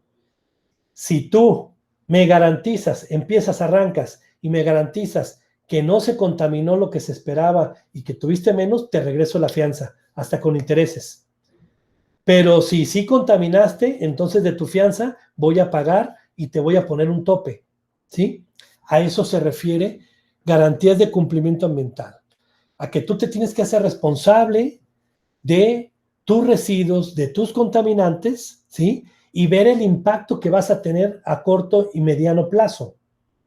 Y me vas a dejar una fianza en dinero que yo voy a guardar y con eso o pagas tu multa o te lo regreso porque me estás comprobando de que no contaminaste, que cumpliste ambientalmente, ¿sí? Y de eso estamos hablando, de promover la investigación para que no se deteriore la calidad, ¿sí?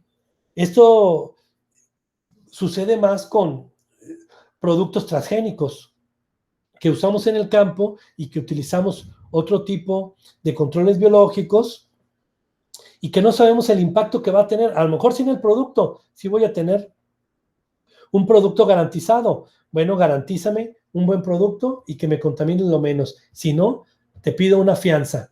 Y esa es otra estrategia para tener una política ambiental. ¿Está claro? Por último, la interdependencia de las metas políticas. Esto es, al principio y en los videos que vimos, hablábamos de un liderazgo.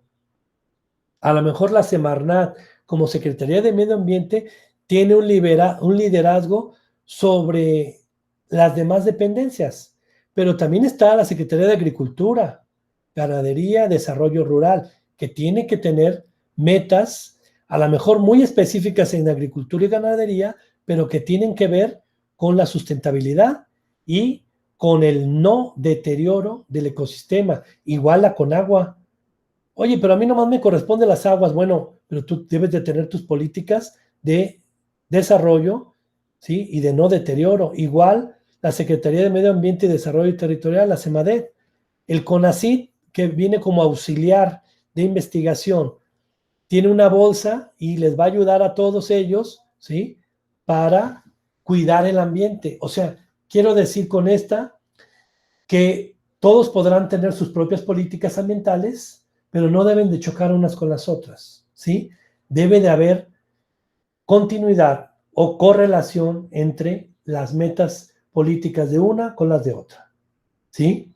A lo mejor lideré a la Semarnat en muchas de las cosas, pero en temas de agua está la Conagua, en temas de agricultura, pues está la Zagarpa, ¿sí?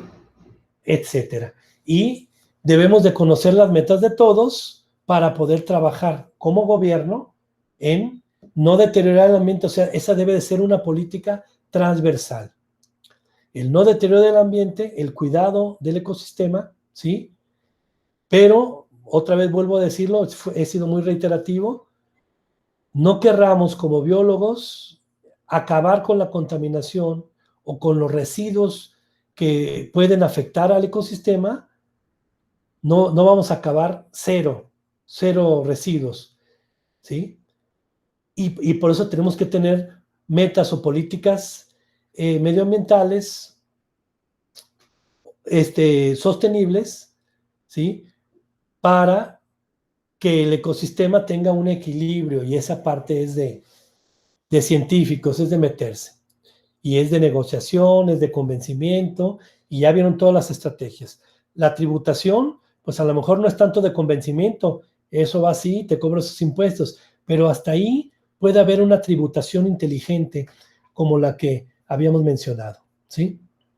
Bueno, no sé si hasta aquí hay algún comentario. Dejo de proyectar, que ya es la última lámina, y con esto ya termino, casi en el tiempo. No sé si haya un comentario. Juan Pablo Rodríguez, no sé si pudiste activar tu micrófono y si ya te podemos escuchar. Si estás todavía por ahí, Juan Pablo, o ya no estás. Bueno, igual ya saben que esto se supone que todo se está grabando. Ya no sé si realmente se terminó de grabar o cómo me lo va a pasar, pero eso yo lo voy a poner en Moodle para que todos lo puedan revisar, no nada más la compañera que me lo pidió, sino que todos lo podamos revisar y rescatar algunas de las cosas con las que le platiqué, ¿sí? Me está faltando, no alcancé, se los confieso, no alcancé a subir la presentación y una actividad de retroalimentación en Moodle para este tema, pero lo hago en la semana. No sé si tengan noticia de que el próximo lunes sea o no festivo. Yo lo tengo marcado como que se recorre del puente del 20 de noviembre, se recorre al lunes, aunque yo sabía que no se recorrían ya era el día que cayera, pero bueno, vamos anticipándonos y yo les voy a subir las actividades para esta y la próxima semana, ¿sí? Considerando de que sea oficial el próximo 16 y que no tengamos clase, que no tengamos videoclase, yo voy a subir las actividades y ahí voy a abrir un foro para que hagamos reflexión sobre esta presentación con preguntas, ¿sí? Y vamos a dejar un espacio de 2 semanas planteando que nos veamos hasta el 23 de noviembre, ¿sí? No sé, al final, si quieres comentar algo, Pablo. Pues el único ahí que el que me llamó la atención fue lo de SFE, Sí. porque pues, mis papás tienen una tienda de abarrotes y pues pagan bastante de luz. Pero por la arquitectura del lugar, pues no es muy fácil colocar paneles.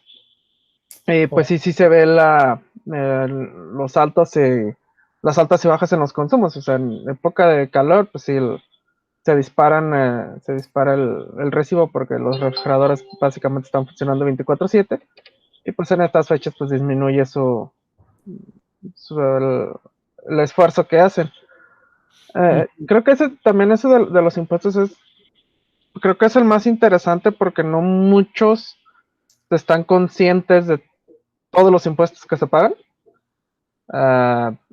En general, o sea, más allá del IVA de las cosas y todo eso, sino aparte ya cuando uno entra al ámbito laboral, rendirle cuentas al SAT también, que también parte de, pero pues esa es parte, pues me gustó esa parte de los impuestos, porque nunca está de más conocer un poco más de eso. Sí, creí que era interesante y por eso me metí a fondo. Yo no soy ingeniero, pero sí te puedo recomendar, digamos, ahí en el negocio de tus padres, según lo que comentas, por ejemplo, que cambies la iluminación, que le empiezan a invertir un poquito en la iluminación de LED, que lo cambien por los focos, que no haya un solo foco, bombilla de resistencia, de esos de menos de 100 watts, ¿no? Un foco, digamos, de 60 o de 100 watts, ¿sí? Se equipara a uno de LED, ¿sí? Con una eficiencia del 80%, 80-90%. Esto quiere decir que tienes un ahorro de energía con uno de LED del 80-90%, ¿sí? Imagínate un foco chicharronero, que aparte al usar, ¿qué hace? Calienta. Entonces ahí el ingenio mexicano utilizó una vitrina, puso carnitas y puso esos focos chicharroneros que aparte de vender y verse la mercancía, ¿qué hace? Pues la está calentando ahí. Pero tú, ¿para qué quieres un foco de esa magnitud en un espacio, en una habitación, en una sala, que solamente quieres luz? Estás perdiendo energía eléctrica. Entonces, si cambias eso, si ves cuáles son tus consumos, digamos, de la bomba, o sea, para saber cuál es el consumo que tú requieres en refrigeradores y demás. Hay otra cosa, los refrigeradores, dependiendo de dónde están conectados y el uso que tengan, consumen más o menos, ¿sí? Y tú puedes instalar un capacitador para que te regrese la energía que está perdiendo el refrigerador, ¿sí? Y entonces ahí tienes un reflujo de energía en el refrigerador que está a las 24 horas y te va a bajar el costo de lo que tú le pides a CFE. Con todo y ello, la verdad es de que los paneles cada vez son más baratos, ¿sí? En la próxima que nos veamos, me acuerdas y te puedo mostrar cómo yo monitoreo los paneles aquí en mi propiedad y cómo están cómo están produciendo esta energía para que tú le bajes los costos, y la verdad es muy significativo. O sea, a lo mejor no van a pagar ahí 50 pesos como yo lo hago bimestralmente, pero sí puedes llegar a bajar los costos, ¿eh? Es simple y sencillamente con que tengas una azotea y ahí pongas tus paneles. Y hay incentivos, yo te dije fiscales, pero también hay incentivos para las MIPYMES o las pequeñas empresas para que instalen sus paneles. ¿Por qué le conviene al gobierno que tú sí puedas instalar paneles en una tiendita, por así decirlo, en una carnicería y demás, porque también le ayudas al gobierno a bajar y cumplir sus objetivos del desarrollo sustentable, porque bajas las emisiones, ¿sí? Porque tú contribuyes. La energía solar es el 98% de la energía que entra al mundo y hasta ahorita era de las menos aprovechadas, ¿sí? Ya la tenemos, hay que aprovecharla. Bueno, pues voy a dejar las actividades, les mando un correo para que veamos lo del próximo lunes que no nos veríamos y les mando las actividades, tanto el foro como lo que vamos a hacer en esta y la siguiente semana, ¿sí? Ok, Ok, muy bien, pues entonces seguimos y nos vemos. nos vemos, profesor. Hasta Gracias. luego. Gracias, bye.